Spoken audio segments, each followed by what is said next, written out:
How do you do? Mr. Bryan Peters feels it would be a little unkind to present this podcast, gravely amusing, without just a word of friendly warning. We are about to unfold an episode from the mind of Bryan Peters, a fan of pop culture who sought to create a podcast after his own image, without reckoning upon God. It is one of the strangest podcasts ever listened to.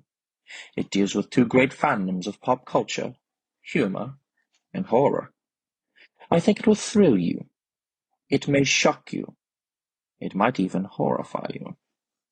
So if any of you feel that you do not care to subject your nerves to such strain, now's your chance to, well, we warned you.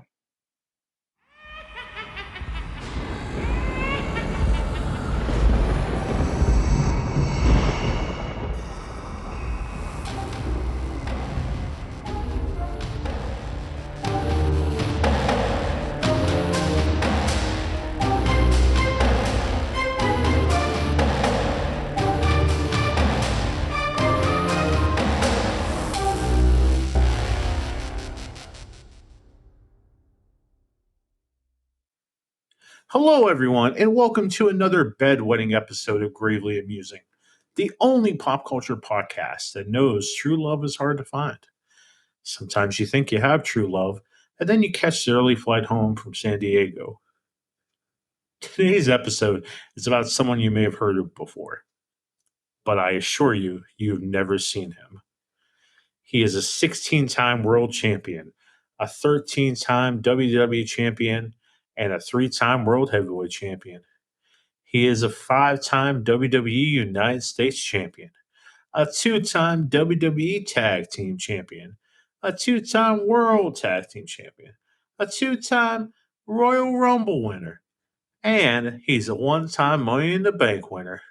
He is the DCU's Peacemaker. He is the Ken Mermaid in the Barbie movie. He is the greatest of all time. The Universal Monster, the Invisible Man. You know what? Yeah, I think I might have screwed up my notes here. I think I just described John Cena. Well, in my defense, you can't see him either. I kill me. But the real Invisible Man, the Universal Monster, he's an odd monster and character. When someone says who their favorite Universal monster is, people usually say Dracula, Wolfman, Frankenstein. They rarely say the Invisible Man. And I think there's a lot of interesting things about the Invisible Man. I just think that he is a victim of not only a lot of rough edges, but definite inconsistencies in the character. I think that they don't understand if they want the Invisible Man to be a villain or if they want him to be a protagonist. And you'll see that a little bit in Invisible Man movies. You'll see that a lot in the Universal movies as they kind of flip flop what the heck they want to do with this character. They don't stick to H.G. Wells, who wrote the book. They don't stick to his original conception of the character. And I'll get into that a little bit. I do want to focus a lot on that original inception, but Universal Monsters does a lot of flip flopping and what the heck they're doing. So I think visibility powers or abilities, I think it's pretty dang cool. Like when I was a kid, I thought the Wolfman was dope because he could turn to a wolf, and he was a man too. I didn't really understand the concept of he's murdering his loved ones, but I had a lot of dreams and imagined as a kid that I could turn to a wolf and I'd have wolf powers, but I also practiced being invisible. And I think a lot of us as kids and even as adults, the we like the prank or the ability to sneak up on people, to spook them, to get that quick scare, that jump scare. And that's an intriguing part of the scariness of the Invisible Man is you can't see him coming. You don't know when he's there. You don't know what's coming for you. And that to me is terrifying. But I don't think that he was always executed properly as he would be in later years. And I'll get to the later years, what down the road of the podcast. But focusing on Universal version, you know, we'll, we'll get into that. So, some characteristics of the Universal version: he cannot turn off the invisibility, and later versions they would be able to turn it off, depending on how they wanted to tell the story. The Visible Man is also covered in bandages completely over his face and hands. He wears a long coat, usually a tie. He dresses like a gentleman, usually, and he wears signature goggles around his eyes to protect the light, but also to not show the hollow eyes, if you will. So, you know how this goes. I start with telling you who created the Invisible Man. So sit tight and let's hear how the heck the Invisible Man was created.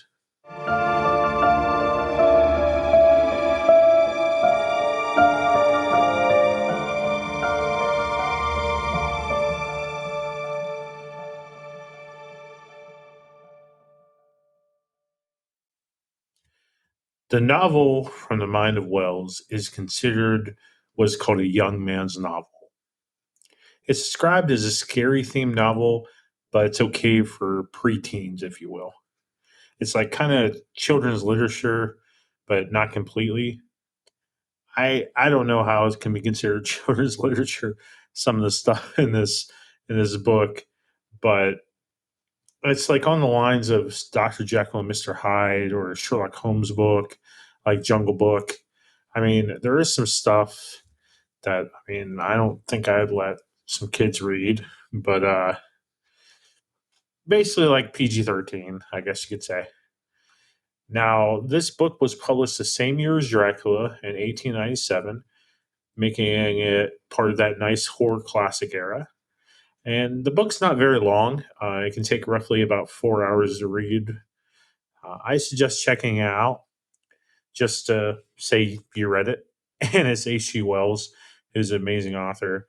But there are parts of this book that really drag, as we'll see here. So the novel starts with a mysterious man arriving at an inn owned by Mr. and Mrs. Hall in the actual real life village of Ipping in West Sussex, England, during a snowstorm. Had to happen in England because that's where all the cool stuff's from. So the man wears a wide brimmed hat, a long sleeved thick coat, and gloves. And most importantly, his face is completely covered in bandages, except for his nose, which is a strange pink color, and it seems completely fake. The man walks in to the inn, and it's like around February, and he immediately demands a room and to be left alone completely. He isn't technically a jerk at first, at least in my opinion, but he gets more annoyed as Mrs. Hall just keeps interrupting him. She brings him a meal. She forgets the mustard. She comes back, and when she brings this mustard, it takes him a minute to cover up his whole entire mouth. And she sees what appears like a big giant gap in his bandages, like he has a huge mouth. It's really weird. And she the way Wells writes this is you can't totally tell he's invisible yet. Like his descriptive words are in third person, so you're getting the perspective of kind of like what Mrs. Hall sees or what everybody else sees, and she sees just this big gap where his mouth should be. So it just kind of like freaks her out, and she's not sure what she saw. So she grows suspicious, and she's not sure what his story is. Eventually, since she thinks she saw that the man has no lower jaw, that nothing was there, she starts telling people about it. The stranger also questions Mrs. Hall if he can get his luggage he left at the train station. She informs him he cannot get his belongings until tomorrow. He doesn't like that one bit, as the luggage contains his workstation, and he informs her that he is a scientist and he just needs to finish his report at work.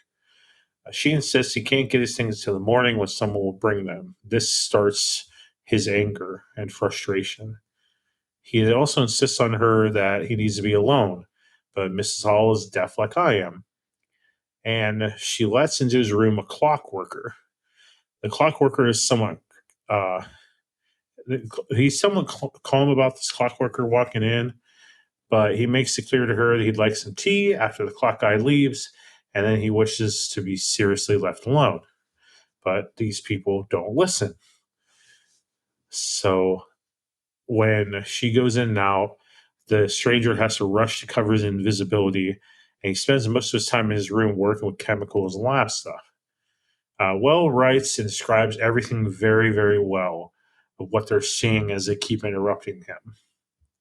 Now, our stranger stays in his room and only seems to venture out at night. The book goes on, and the stranger causes a lot of accidents in the hotel. But when Mrs. Hall addresses this, the stranger demands that the cost of the damage be put on his bill. To help with his work in the end, hundreds of strange glass bottles do arrive. I think this is part of his luggage, if I remember correctly. But because of his odd behavior, he becomes the talk of the village, with many theorizing as to who this guy is and what his origins all are. And like all of us adults, eventually the mystery man runs out of money and he tries a way to pay for his hotel stay. Mrs. Hall has had enough, and she goes into his room and says, "Bitch better have my money."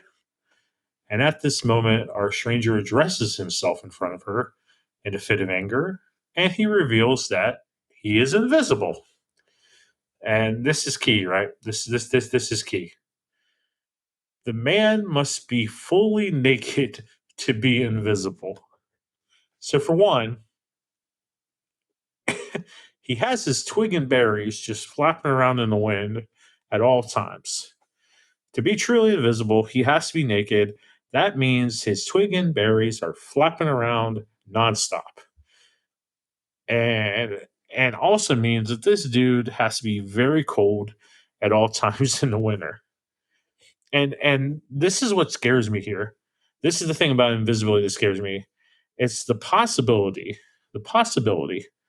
that at some moment in my life, if invisibility becomes a real thing, that at any time, and I'll never know it, a dude could have his balls right next to my face, and I will never ever know. So I appreciate if in future versions of the Visible Man that they put focus on that. That anytime you could have balls in your face. But this man can do anything. And that is some really scary stuff that they do talk about in future adaptations of the Visible Man. But I think for this guy to be incredibly scary, um, the more recent versions of the Visible Man, where it's just not about thieving and murder, but sexual assault and gaslighting, and you don't know what this guy's going to do. To me, that is terrifying. And the 2020 version of Invisible Man, they did this so well, and it really was terrifying to put yourself in that woman's shoes of what is really going on. I thought it was done fantastic. But we'll talk about that another day. As you can hear me yawn. I apologize. But that's really terrifying there. And I am glad that there are invisible mans that don't focus on this sexual assault, but um, he's running around naked. Like, there's no other way to put it. So back to this naked invisible man. The police do attempt to apprehend him, but the stranger takes full advantage of his visibility. He fights him, he gets his way, he strips naked. So as the Invisible Man is roaming the town, the Visible Man eventually finds this homeless dude named Thomas Marvel.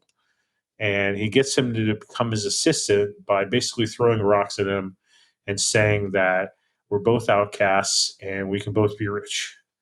And Marvel doesn't know what the heck is going on. He's a drunk homeless guy. Yeah, sure, I'll be your partner, whatever. So with Marvel, he returns to the village to the hotel, tries to recover his 3 notebooks that contain records of his experiments. Um, and this next part is kind of weird. It's a few chapters of going back and forth, and this will happen later in the book too. Of like 2 things happen at once in different chapters, but basically in this section, it goes back and forth with the Visible Man going into the hotel room and catching people near his stuff.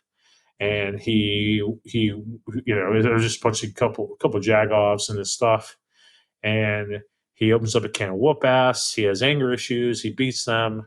Meanwhile, Captain Marvel is spotted by the people in the village, and they yell thief.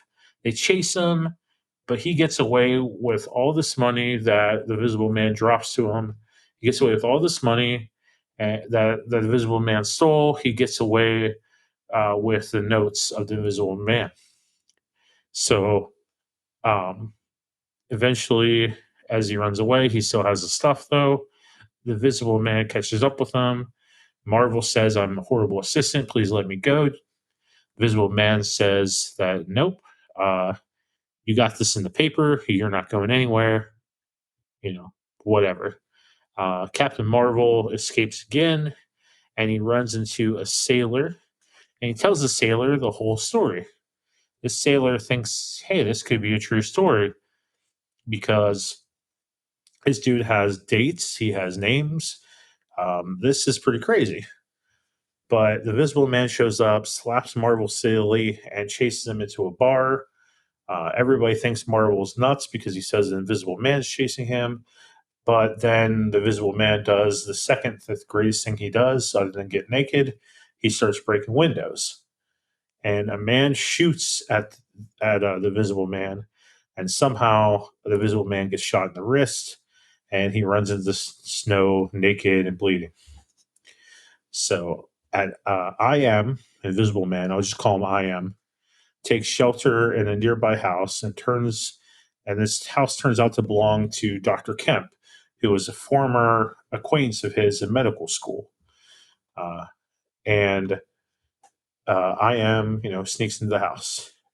He came into the window. It was the sound of a crescendo. He came into Kemp's apartment. He left the bloodstains on the carpet. Kemp ran underneath the table. He could see that he was able.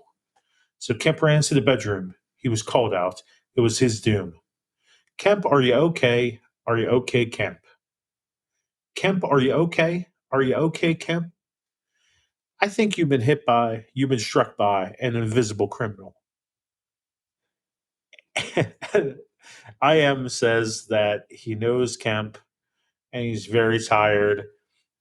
He says that he'll tell Kemp his whole story if he promises not to turn him in. And Kemp is shocked that this invisible man knows him. So he agrees and says, yeah, you can tell me your story in the morning. I'm intrigued how you know me. In the meantime, Kemp writes a letter to the cops. This Colonel Ade, or I don't know, we'll just call him Copper. And he sends this letter to the cops to meet him the next day to catch the Invisible Man. In the morning, I Am is starting to fit, and he starts his story. And this story goes several chapters long. It's a huge, huge chunk of the story. So we get his real name. The Invisible Man's real name is Jack Griffin. And Griffin was a medical student at the same time as Kemp, but Griffin switched to physics because he was interested in light. Uh, he came with a loose theory for how to make objects invisible, but needed to figure out a method to actually do it. So Griffin is also albino. I don't know much about albinos, but albinos, their eyes are very sensitive to light. So probably why like his character, dwelled into visibility and light and stuff to try to kind of help his eyes. Um, So he came up with a loose theory of how to make objects visible, but he had to figure out how to do it. So Griffin left London and the college 6 years prior to this started the story, and he went to live in Chelselstowe, and he had a teacher, or I'm sorry, he was a teacher and he was a student there. What he really wanted to do, though, was continue his research in invisibility. And his professor, as he was a student, his professor Oliver, Griffin writes in the book, was a scientific bonder or whatever, a journalist by instinct, a thief of ideas. He was always prying in my work. So Griffin didn't want to publish his research because then Oliver would get credit for it. So Griffin did all this work by himself. And he says in all his great moments of discovery, he's always been alone, which puts in his mind, I have to be alone to do anything. Now, one night alone, Griffin figured out how to make a human invisible. And pretty soon he was thinking about making himself invisible, since it would get him out of his shabby, poverty struck Hamden, it would get him out of poverty. So after 3 years of teaching and doing this research, he didn't have the money he needed to complete the research. So he did the obvious thing that anybody would do. He robbed his father. And unfortunately, the money that he stole from his dad wasn't his dad's money, and his dad ends up killing himself. And this is an odd part of the story because we don't know where this money came from. We don't know where his dad got it. We don't understand why his dad killed himself. All we know is that this money wasn't his dad's, and his dad killed himself. So, like, was his dad a thief? Like, there's so much more story that Wells didn't do. Um, so, shame on you, Wells. Shame on you. Now, after his dad died, he moved into a cheap boarding house in London to continue his research. He did go to his dad's funeral, but he didn't really care about his dad. He was just keeping up appearances. Now, except for Griffin's research, the whole world is unimportant to Griffin. He doesn't care about anything but his work. And his research is all written in his books except for a small few parts that are locked into his mind. He goes back to this boarding house and continues the experiments. He makes some wool invisible, and he makes a neighborhood cat invisible. Eventually, though, Griffin gets annoyed by this cat and he lets it out.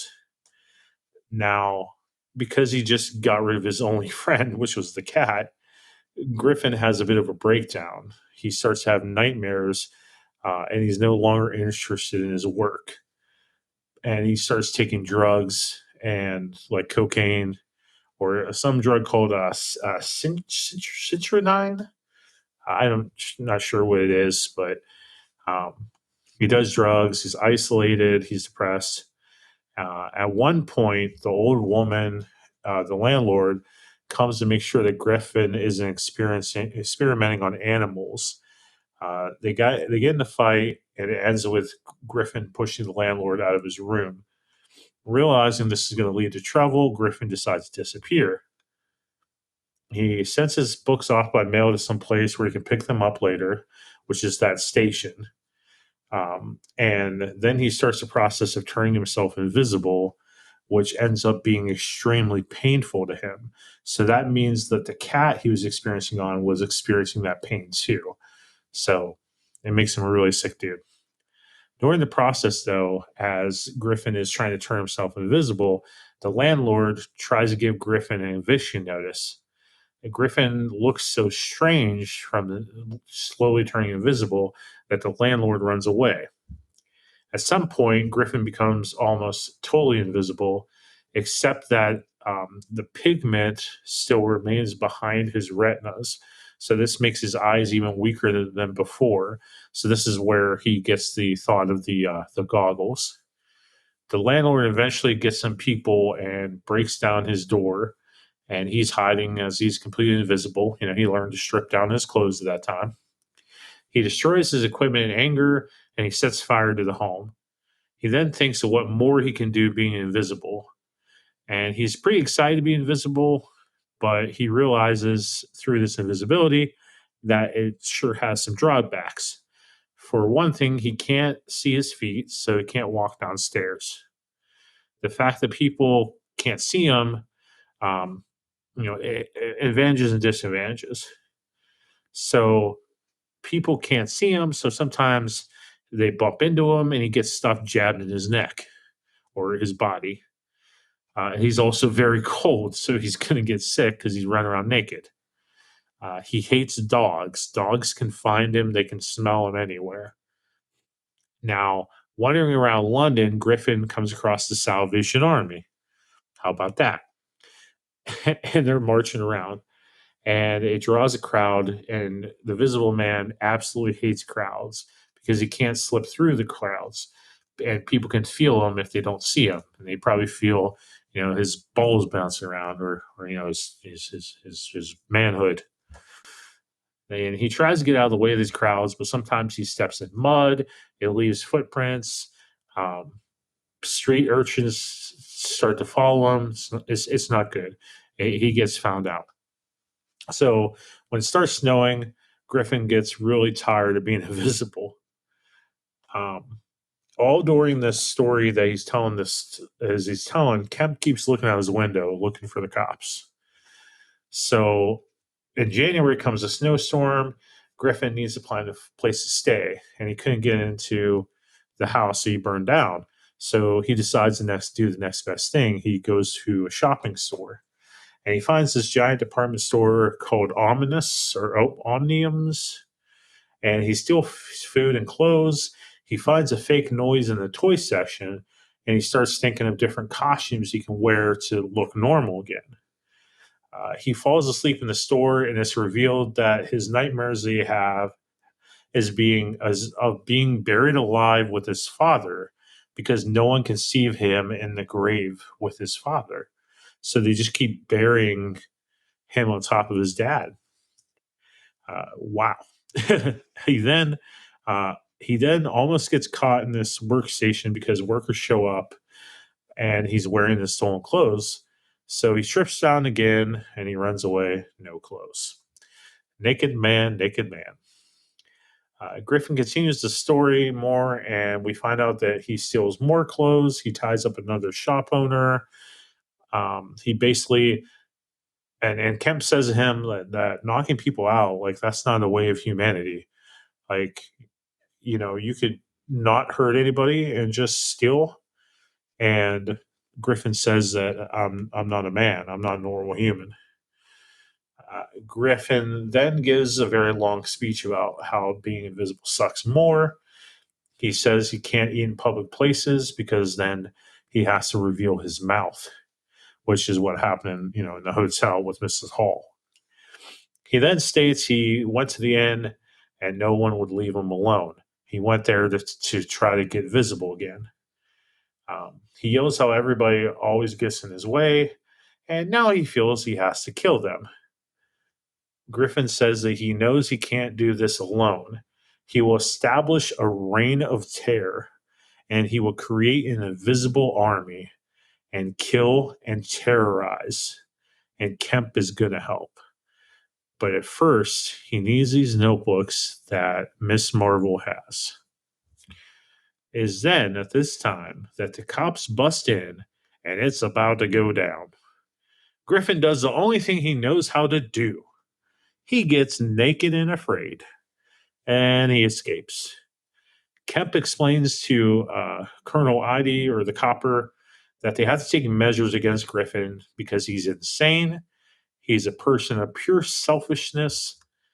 And Kemp says that they can track him with dogs, that he is mentally unstable, and to keep him unstable and not thinking straight, to be able to attack them, they need to make sure this guy doesn't get to sleep, he doesn't get to eat. Kemp even suggests throwing powdered glass on the road, so as he walks, he cuts his feet like John McClane in Die Hard. If this guy is supposed to be the hero of the story, Kemp's not a good guy. The cop says, no, we're not going to put glass on the road. That's unsportsmanlike, and we can't be rude. Even though that would definitely help them. Griffin's on the run. He kills some rando old dude, and he eats and sleeps. Griffin writes Kemp a letter that says, "I'm going to get you, sucker." And then Kemp writes a letter to the head of the cops saying that he loves him and he can't wait to be in his arms. But first, he must protect him from the terror. Griffin attacks Kemp's camp and breaks windows because that's the second thing he does best. And the book ends with this big battle with axes and guns and a battle in the house. And a crowd ends up chasing Griffin. And eventually he dies by the mob jumping on him and smothering him to death with their fat. And the mob piles, they make a big giant mob pile on top of this naked, invisible man, and they kill him. Yeah. And then he becomes visible as he dies, shouting mercy. So all these people just laid on top of a naked man and it killed him. What does that tell you? In the American version of the novel, there is an epilogue, and it turns out that Marvel, the Thomas Marvel character, gets away with all the money because no one can prove where he got the money from. And he opens a bar called The Invisible Man. And he also has a one-man show telling his story about Griffin. Kemp is still searching for the lost notes of Jack Griffin, the Invisible Man, and Marvel actually has these notes still, but he doesn't understand them. So Marvel does wonder what it would like to be invisible, and he has the notes and like that. And this book, The Invisible Man by H.G. Wells, ends with one more thing not in sight: a hero.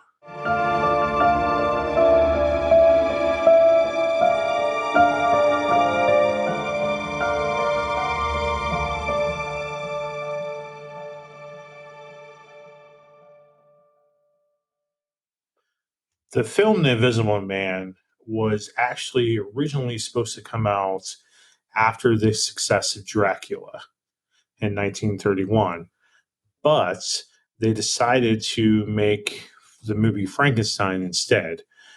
Carl Emil and Carl Emil Jr. They just decided on Frankenstein. But when Frankenstein was shooting, Universal bought the rights to The Invisible Man from H.G. Wells in September 1931 for $10,000. And he demanded script approval from Universal. So they also purchased rights to another novel during that time called The Murder Invisible, lending to some more violence for the story using The Invisible Man and pretty much a rip-off novel called The Murder Invisible to make this full movie.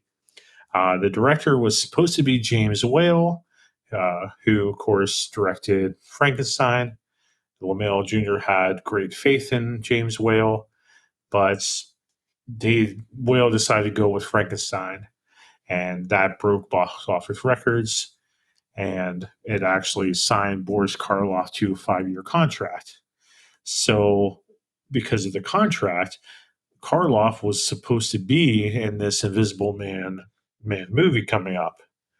But in January 1932, Whale leaves the project because he didn't want to be tagged as a horror director, which is kind of weird to me because if you only direct Frankenstein, like you just did one horror movie, you're not a full-on horror director. Like, I don't know. So Karloff was attached to the Visible Man movie. There was no script. There was no director. So the first choice to replace Whale was a guy named Robert Florey, whose film Murders in the Rue Morgue was released in like February that year. And Foley starts writing The Visible Man. And basically, over a couple years, the scripts just get tossed around to different people. and no one's picking it up. And through the course of these 2 years, it can only be described as different things being written, some script ideas that just don't work.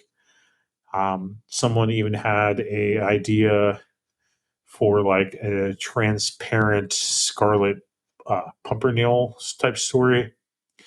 It's weird, and eventually Karloff is kicked off the project, and he goes to do a movie called The Wizard.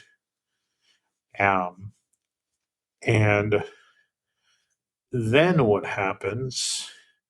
I messed up my notes here. I apologize. Because they had a loss so far on this movie of like 1.2 million, they totally just shut down anything that they were working on. But the movie eventually gets picked up by a new director, and about like 1932, it gets picked up by I'm sorry, it does get picked up by Will again, and he decides that I guess I will be a horror director, but he doesn't have Boris anymore, and he hires a guy named Claude Rains in his first kind of universal picture role. Claude Rains would eventually go to play the Wolfman's dad.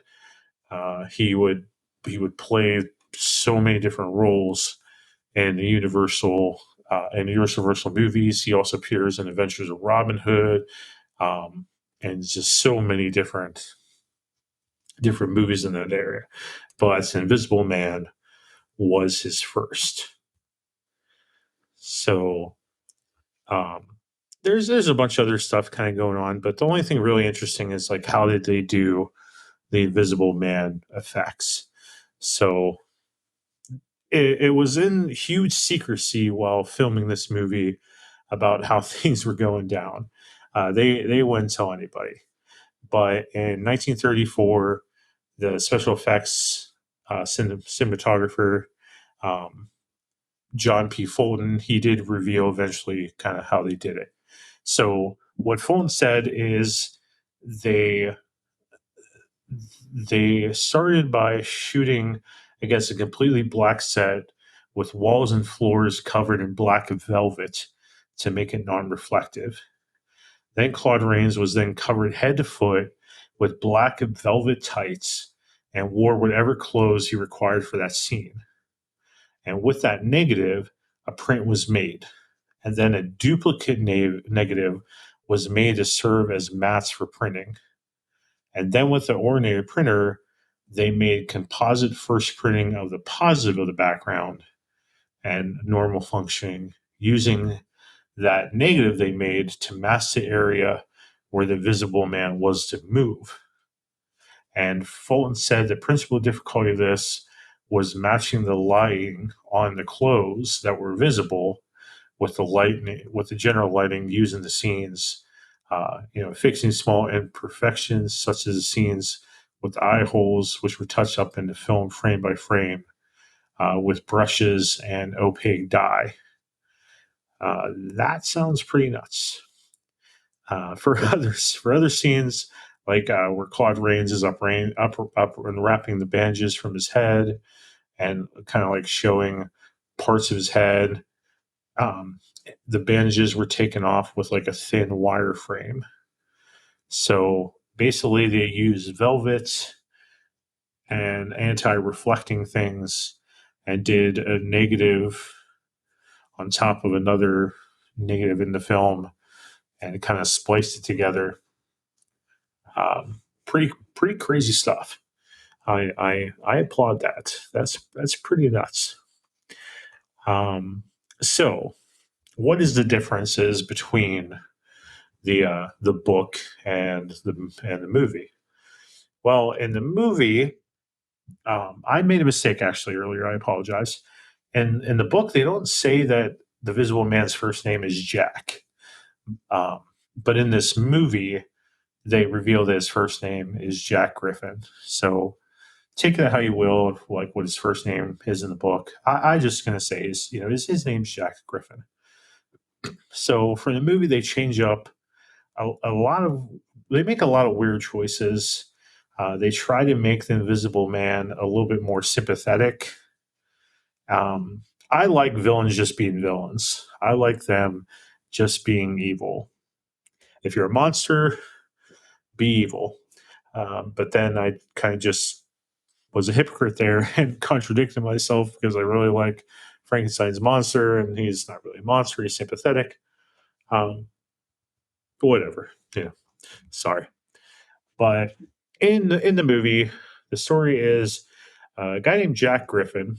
He works for a Dr. Cranley, and he assists him in food preservation experiments alongside his friend Dr. Kemp. And, Kemp in the book, they're friends. And Kemp in the book, it's just some random dude that he went to school with, but in here they're actually friends. Griffin is actually deep in love with Professor Cranley's daughter, who's named Flora. And Flora probably has a twin named Fauna. Who knows? But Griffin and her plan to marry. But Griffin's poor. He has no money. He has nothing to offer her. So he begins experimenting with obscure and a dangerous chemical drug called monocaine. Monocaine is a medication that causes like losing all sensation in your body. You don't lose consciousness. It's different than like a general anesthetic, but it eliminates all sensation in the body. And oh no, I apologize. It does cause unconsciousness, and it eliminates all sensation. Excuse me. So losing sensation in the body. He hopes that this experimentation with it will make him rich and famous, and he'll be a worthwhile husband for Flora. So Griffin discovers that if he combines this monocaine that loses sensation and some other chemicals, it makes him invisible. And he gets really excited about this, and he doesn't think clearly. And Griffin leaves Kemp and the Professor Cranley to complete the experiment in solitude. And he starts injecting himself with the formula over a month, and he becomes invisible. But only after he's invisible does he realize that he has no way to reverse this. So he can't become famous. He can't marry Flora. So he panics. He goes to a village of Ipping, just like in the book, and he rents a room. And and the movie starts just like the book does, with him going to this inn. And he starts trying to research a formula to reverse his invisibility. And he makes himself appear invisible by wrapping his head in bandages, just like in the book, and wearing dark goggles. This creates the locals to be very curious, and because of the side effects of that drug monocaine, he starts going insane. He starts losing his crap. And in the movie, the Mrs. Hall, they call her Jenny Hall in the movie. She is played by, in my opinion, the most annoying actress in Universal Monster history. It's that same actress that played Minnie in Bride of Frankenstein, that one servant that just screams like crazy and has no acting skill whatsoever. She just screams and yells, annoying as heck. She plays Mrs. Hall in this movie, and she yells and screams and overacts even worse than she did in Bride of Frankenstein. It is unbelievably annoying. But Jenny bugs Griffin, and Griffin gets really annoyed with her and sends her away. Jenny goes to her husband and says, "Hey, you need to get this dude to pay his bill. You need to get him out of here, have him pay his bill, and get the heck out of here."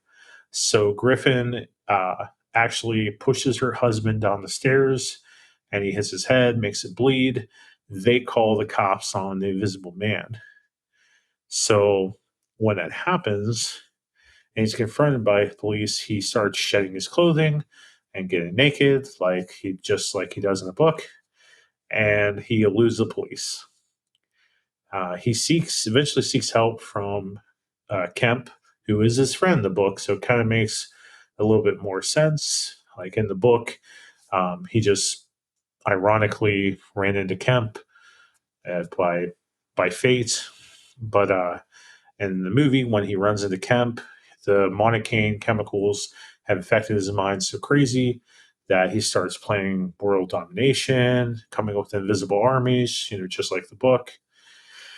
And Kemp wants to help his or I'm sorry, Invisible Man wants to make Kemp his visible partner and assistant.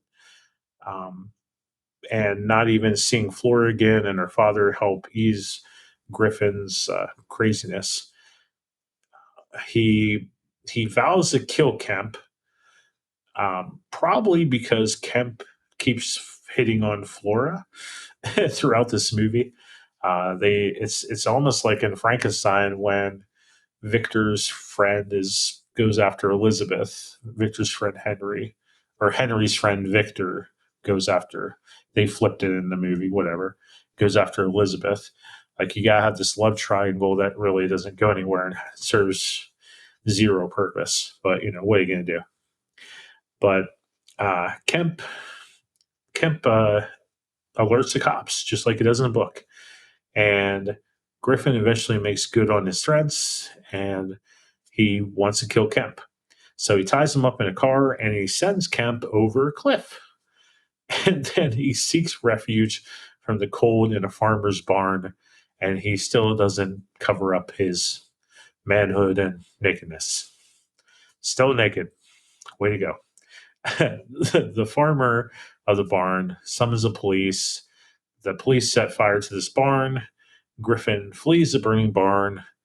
The chief of police sees his footprints in the snow, shoots at him. The shot passes through both of Griffin's lungs, and Griffin dies from the gunshot wound in the hospital. And during this, the visibility starts wearing off, and instead of yelling, mercy or have mercy on me, he dies there saying, I meddled in things that man must leave alone. And he becomes visible again. So he dies by being shot through the lungs. He doesn't die by a bunch of fat people piling on top of him and smothering him, like in the book. He's more sympathetic. He's he's more cruel in the movie in the beginning than he is, in the book. So it's interesting, but it shows in like the difference in insanity and how isolation and not being seen can make you just go nuts. Um, but it does still kind of make him sympathetic because of the love for his fiance. I don't know. I have to say that I like the book better. Um, I like the idea that the Invisible Man is just a selfish turd who wants power, who wants recognition. He wants to be seen. And in the process of wanting to be seen, he makes himself invisible. I like the irony in that. I like how that drives an incredibly smart man insane. I like the parallels of the irony of it all. Um, I feel that the Invisible Man is kind of almost as dangerous as Dracula, um, if not more dangerous in some cases. I mean, Dracula can be able to hypnotize people. He sucks blood, but Universal's Dracula mostly just targets women. The Invisible Man, and in Universal wise, I mean, he'll attack anybody, and you'll never see him coming.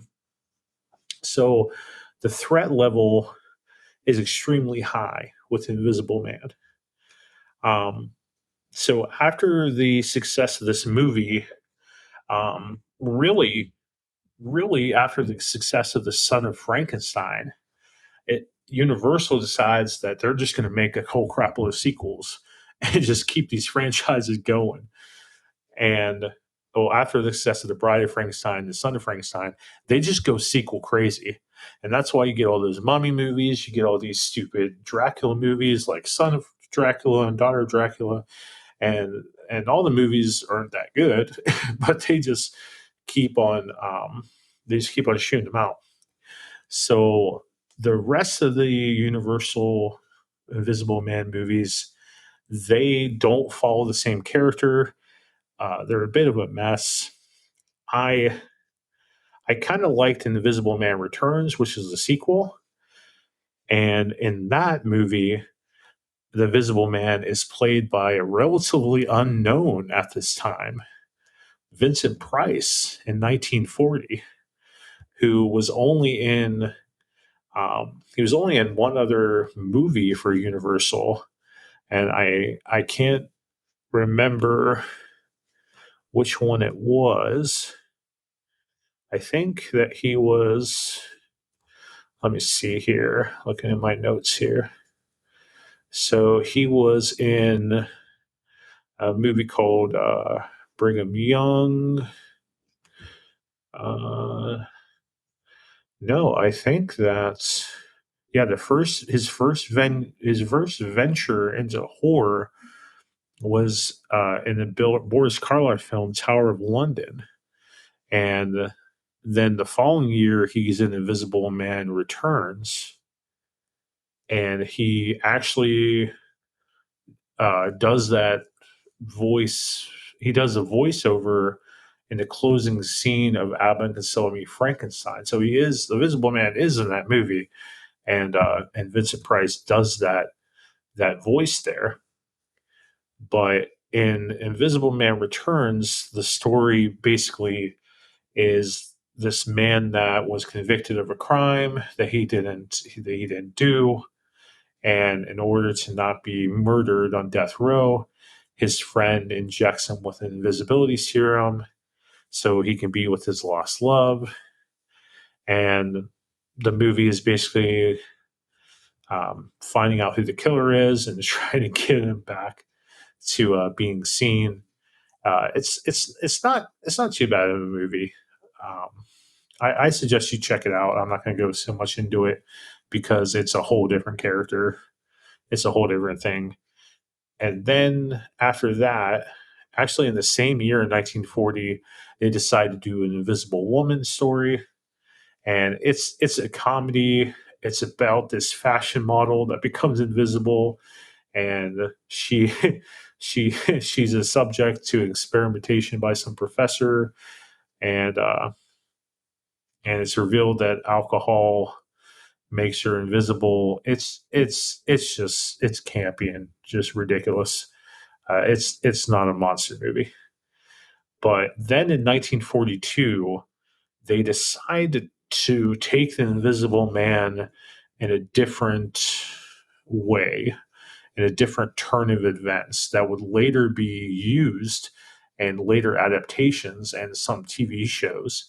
They decided to make the Invisible Man like a government agent. So this is 1942. This is the height of World War II. They decided to make the Invisible Man a United States soldier and going and working against the Nazis and having invisible powers and being like a spy. That's not an Invisible Man to me. So screw that. Then they do in 1944, they do The Invisible Man's Revenge. That's a little bit more Invisible Man. They do keep the Griffin name as they did in Invisible Agent. They keep that Griffin name that's synonymous with Invisible Man. But it's about a madman who seeks revenge on those who've wronged him and becomes invisible upon experimentations and wants to get revenge on his former friends and business partners.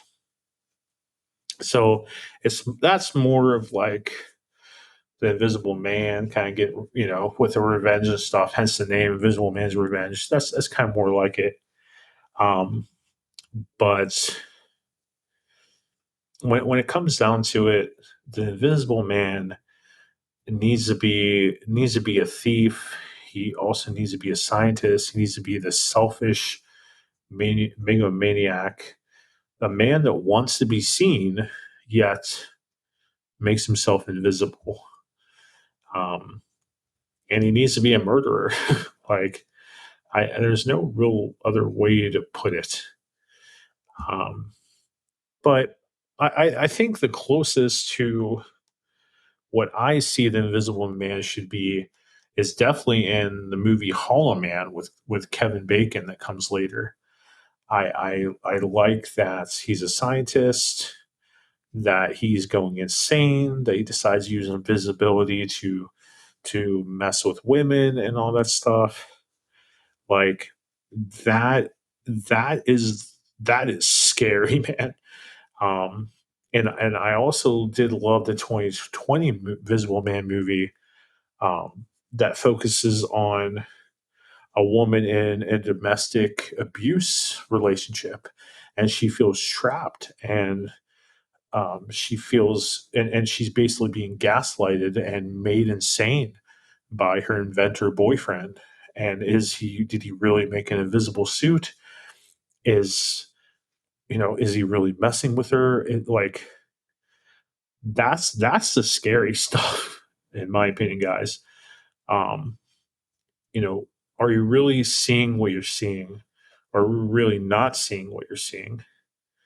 Is these things really happening? Like, to flip the insanity on to a victim character instead of the Invisible Man himself is just absolutely intriguing, and definitely a way to do it. And that movie was great.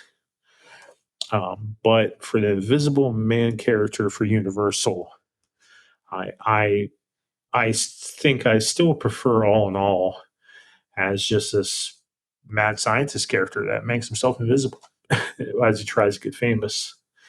So so that is an Invisible Man. That's what the story is. That's in Universal World. I thank you so much for joining me today. I really hope you enjoyed it. I hope it thrilled you. I hope it horrified you. I hope it at least left you gravely amused. You can find us on Facebook at Gravely Amusing. You can find us on Twitter or X on Gravely underscore amusing. You can find me on Instagram at Gravely Amusing. You can find me pretty much anywhere in social media. And please listen and follow, download, tell your friends if you like this episode. If there's anything that you suggest that we should talk about in the future, definitely send me a message on any one of those social platforms. So thank you so much, listeners.